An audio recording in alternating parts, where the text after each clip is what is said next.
Pozdrav svima i dobrodošli u novi video s kratkim i jednostavnim receptom. Dakle, opredne jabuke narežu se na ploške, ovako debele kao što sam i ja, a možete i na tanje.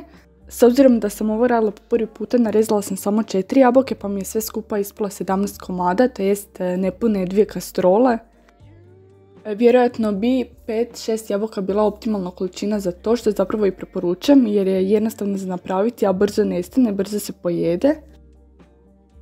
Nakon toga vadim sredinu, odnosno dio sa košticama pomoću čaše za žestinu, međutim odustala sam jer sam shvatila da bacam previše jabuke pa sam ostatak odradila pomoću kalupa za božićne kekse.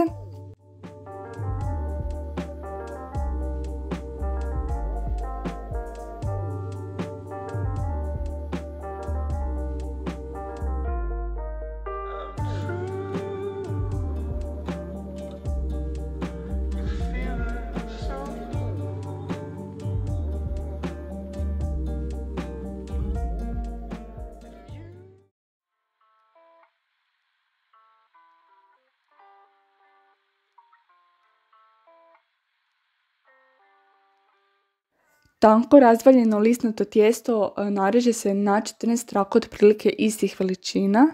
Ja sam neke možda i predebelo narezala, ali nema veze. Uglavnom gledajte da su sve trake otprilike iste veličine, ili deblje ili tanje. Zatim se krene tim trakama omotavati sami prstenovi od jabuka, počinje se modati od ispod s vanjske strane prema unutarnjoj. Meni su za svaki prsten trebale 2 trake lisnatog i ovisno o želji trake su gušće ili rijeđe naslagane. U ovom mom konkretnom slučaju su mi se pasale te deblje trake zbog toga jer sam imala deblje prstenove od jabuka.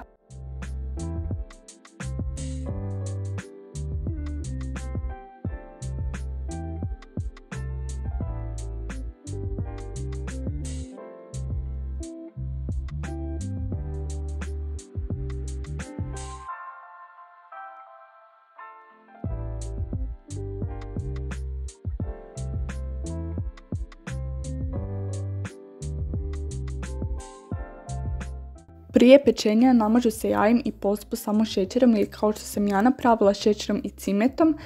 Taj omjer opet ovisi o tome kako vama više odgovara, možete staviti manje ili više cimeta, odnosno manje ili više šećera. Kod nas se ne vole svi jednako cimet pa nisam pretjerivala. Peko se zapravo tako dugo dok lisnato ne poprimi zlatnu boju, ali mislim da je to upravo oko 25 minuta. Ja sam ovo spojila sa sladoledom i super je kombinacija. I to bi bilo to. Hvala vam na gledanju.